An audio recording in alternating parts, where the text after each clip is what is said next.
Michael, Sailors with Cars.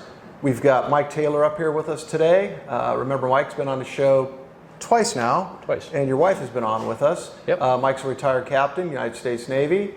Before we get into what Mike's brought up today, remember we're looking for that 100 subscriber. 100 subscriber gets a free F11 gift pack, which is sealer, cleaner, and some microfiber towels. Remember, hit the subscribe button on the video. Michael at Sailors with Cars if you want to book a interview with me. Also, we're on Facebook and Instagram. So with that, Mike, what have you brought? Hey, good morning. Good morning. This morning, I brought you a 1974 LS4 Corvette. I think they made, 74 was kind of an interesting year. I think they made about 20,000 Vettes, but only 3,000 were the LS4 configuration, and LS4 is the code for 454. So it's one of the factory big block Vettes, and in 74 they kind of were getting out of that business. So this is the last year it was available as an option for this car. Original color? No, it's not. It was originally red, but not quite this sexy a red. It was more of a burgundy red. That's a nice and, red. The guy that painted it before me, I'm not sure why he picked this color, but it's pretty audacious. It looks pretty good. It's just not a factory GM color. You know, colors in the 70s were a little funky. Yeah. A little funky. So No, it was I more like of a that burgundy than a red. Yeah, it's a nice color. I like it. Yeah, it's not bad. Removable T-tops? Oh yeah. I think they're removable all the way through 76. So a couple flaps under here, and the whole freaking roof comes off. It's kind of awesome. And how long have you had this one? I think I've had it about 4 years now. And what was the story behind you getting a hold of this? I was telling a buddy that I was interested in buying one. My son expressed an interest in working on them, and he said, "Oh, my buddy Carl has one." And I said, "Oh, well, what's he got?" And he said, "Well, it's a 74."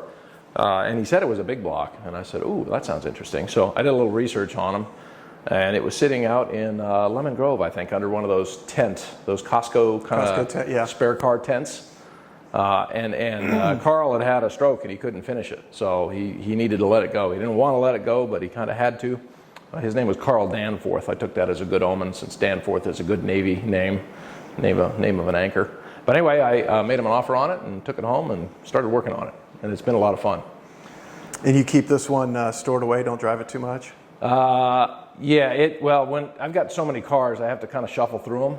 But I pulled it out of storage yesterday to fire it up just for this interview, and it was really fun. We appreciate that, thank you. Really fun. You know, I found the sales brochure for this thing once upon a time online, and it said, the 74 Corvette is, great. It said, and if you buy it with the 454, it really squirts through traffic. It squirts through traffic. That's the wording in the brochure. I never heard that term used to describe a car. Squirts through traffic. It does. It really does move through traffic. So coming up to 52 this morning, I left a gazillion landscapers behind me as I roared up 52 at about 90 miles an hour.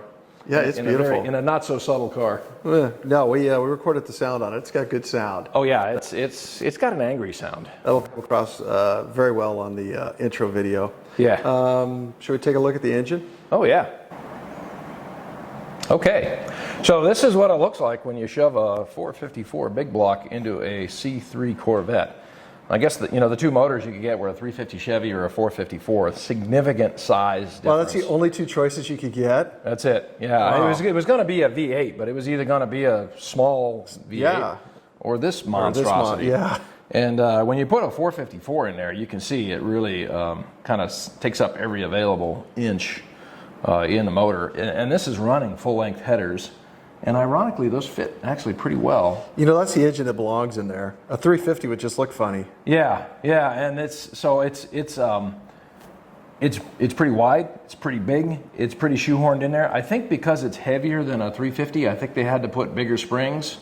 I think they made some suspension upgrades because there's a couple hundred more pounds riding up forward by virtue of it being an LS4 or 454. And it's not electronic ignition, is it? No, I actually put a Pertronics in there. Oh, did you? Just to get rid of the points, because points drive me batty. So if you pop the cap on the factory distributor, you will see a Pertronics ignition plate in there. Okay. And then all these stickers are all just kind of funny. I bought the carburetor from a buddy, and he was putting a blower on a Malibu. So he got rid of a brand new Street Dominator, and the sticker work was his. He just randomly threw every sticker, to include built with my children's inheritance, which is my favorite one. Speaking of stickers, that's a good lead-in. We now have stickers. You Sailors do? with Cars now has stickers. Yes, we do. They're very nice-looking stickers. Excellent. Yes, we'll give you a few before you leave. Yeah. So it's hopped up a little bit. It's got a Lunati Voodoo cam. It's got Edelbrock heads. I kind of perked it up just a little bit, and that's why it sounds so kind of angry. How long did it take you to do what you did to the engine? Not long, maybe a couple weekends. Yeah. Did you do it when you were still in the Navy or after you retired? I can't remember. I think I'd been retired. I retired in 2015, so I think this is my post-retirement is all about cars and fun. This is definitely part of that process. Yeah, that's a beautiful engine. That's a big beast. Yeah, it is, and How many horsepower? I don't know. I never dynoed it, but I would guess it's in the 4 to 5 range. Yeah. Yeah, it'll be fun to drive. I'm not sure I agree with dynos. Dynos seem to me like an opportunity to break your own engine. Well, maybe a production car could get away with it. We had a lot of discussion about dynos a few interviews ago. A guy that was doing a dyno and had issues with it, and then issues with the car. So yeah, I'd be leery, especially the portable ones that I see. I would never do that. My favorite term is the seat of the pants dyno. Yeah. Where you floor it, and if it throws you back in the seat, you feel pretty good about it. Yeah. All right, let's take a look at the inside of it. Okay, so hey, welcome to the inside of the car. So Corvettes are pretty interesting. They're when you're sitting in a Corvette, you're on the ground. I'm 6'4", and I've had some pretty small cars. Porsches, Carmen Ghias, Opel GTs, and this actually got a lot of leg room, and that's essentially because you're sitting on the ground. The pedals are pretty far forward. It's got, the Turbo 400 is a relatively massive transmission, so it's got a pretty massive center console that kind of surrounds the transmission. Turbo 400 is not a modern tranny, it's a 3-speed. That's what you got when you got an automatic. And they do generate a lot of heat, and that heat does kind of come through the center console at you. So it's those Turbo 400s are freaking rock solid transmissions. Well, they are. Love that transmission. Yeah, I mean, but they're these days when you buy a performance car, you're getting a 6-speed. Oh yeah, or 8-speed. Yeah. Yeah, this thing is 3. So it's kind of tall through the gears. But it does go down the freeway pretty nicely. I mean, like I said, I came here at 80 or 90, and it was doing great. I don't know if you guys catch this or not, but this is the skinniest steering wheel I've ever held. Small wheel. It feels like you're gripping a pencil with a death grip. And then it's got a telescoping feature where you actually loosen the center thing and you can pull it back and forth. It looks like actually looks like the steering console out of my '73 Chevy pickup truck. Yeah, it probably shared some of the parts. But anyway, the gauge clusters are all right there. Gauges all work? Yeah, everything works.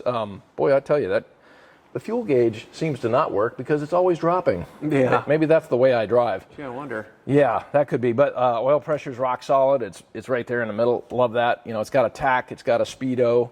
I think this thing has an aftermarket stereo on it, but I've never actually played with it too much. It's got Corvette written on it.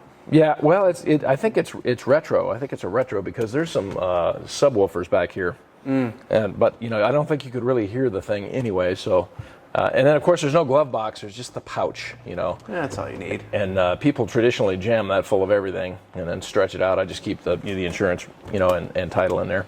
What's the toggle switch do down below? Oh, that is a headlight override. This thing has vacuum operated headlights, and if you can't get them to go up or down, that mechanism is supposed to help you. Got it. I rewire. Actually, it's all vacuum operated. So there's the switch. You pull the switch, and they roll over based on vacuum, which is fine if the motor's running. Sure. But if you turn it off and then try to reset the headlights, it doesn't work so good. So you have to kind of do your headlight business before you turn the car off. But it's pretty functional. How many miles you say were on it? 74,000 original miles. It's got electric locks on the doors. No, those are manual. You roll that knob.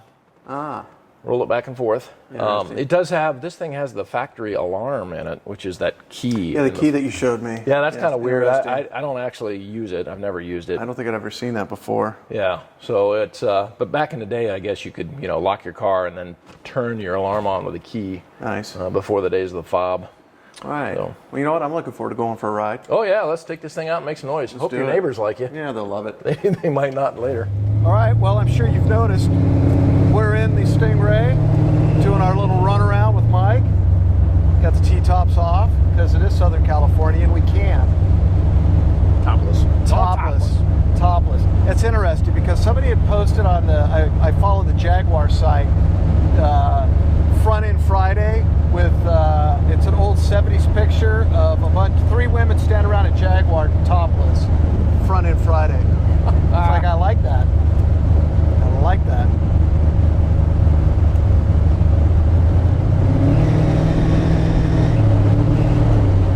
Yeah, this is nice.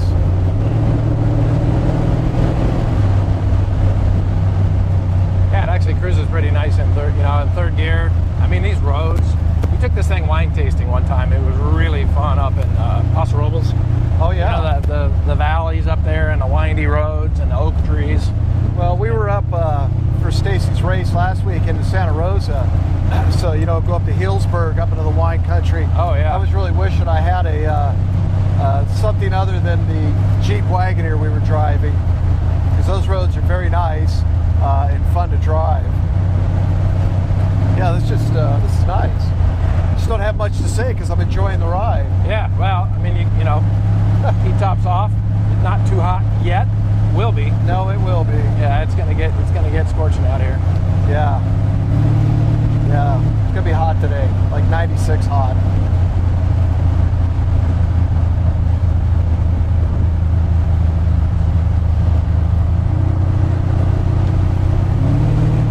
So how often do you take this out and actually drive it? I'm always cycling through one car or the other, so I spend a lot of time on my Apache, as you know, because I got an award out of the California Classics Car Show, so that was kind of a bucket list item, you know. So I got a few more things to do to this one, but I'm actually going to give this to my son. Does he know that? Yeah, he knows that. We sold his Vette, and he wanted this one instead. So, you know, we had 3 Corvettes, so we needed to get down to 2. So you have the white one also? Yeah, well, a white 64. 64. Yeah, I need to bring that out to you because that's your classic, you know, 60s Vette, and just for a difference, that's a 327 300. So 4-speed, about 10 years older than this one. How long have you had that one?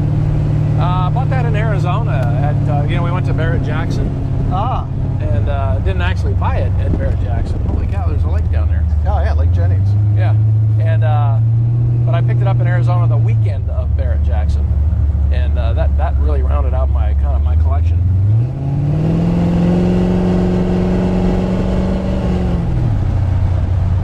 Get the cat to growl a little bit. Yeah, well, you'll have some straightaways up here. Oh, really? Oh, yeah, when we come off the hill here. Yeah, this is where I shat myself when we did the El Camino. Oh, did that guy took you down this thing? Oh, we rode. El Camino sounds more like a straight car, nice a curvy car. Oh, dude, we did the drive. It's not a daily driver, but it's registered to drive. Yeah, we got on the road up here, and he just simply said, "Are you ready?"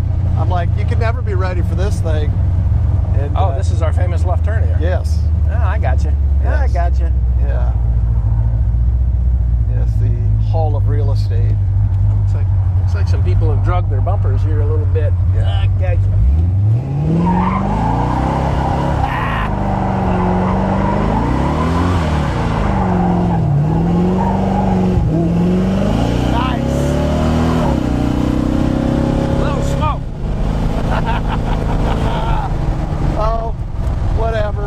Get over it, Grandma.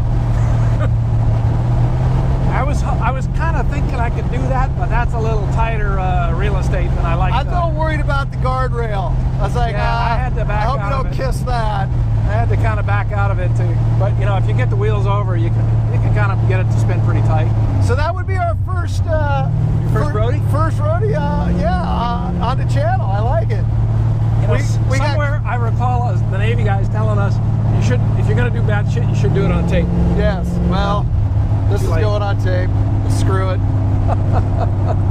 Yeah, I thought we were going to do something in Marietta because those guys, they were all ready to go, but I don't know. Nobody did one. Yeah. That was good. Thank you. I'm glad to contribute. No, that was awesome. Your first Brody. I like it. So, did I mention that these Vettes had posi rear ends? Well, yes. Now Now we know. And I really never knew what that was until I put one in my 59. But what it means to me now is that, you know, you can definitely get more traction. You can definitely accelerate faster. But when it breaks loose, everything breaks loose. Yeah. So that's the, you know, the downside of a posi is you'll get both tires spinning, or you know, not at all. Yeah.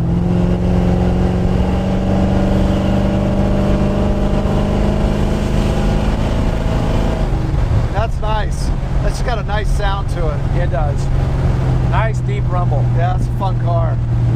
And the RPMs, that's the funny thing about a big block, the RPMs never get that high. You know, you get a whole lot of power, but you get it at a lower range, which I think gives you, you know, higher torque, which you feel. Do you know what rear end this has got in it? No, I don't. You know, I would wonder if it's like a 373. I don't think it's a 411. It doesn't have that grab. No, it's you're right. It's not. It's probably in the high threes, but you know, because it goes down the freeway pretty nicely. Yeah. So I only asked because the Camaro we did 2 weeks ago, the RSSS, he had turbo 400 with a 411 rear end. Oh. I go, man, that's a pickup truck rear end. Yeah, it is. That dude was like, you know, so low torque.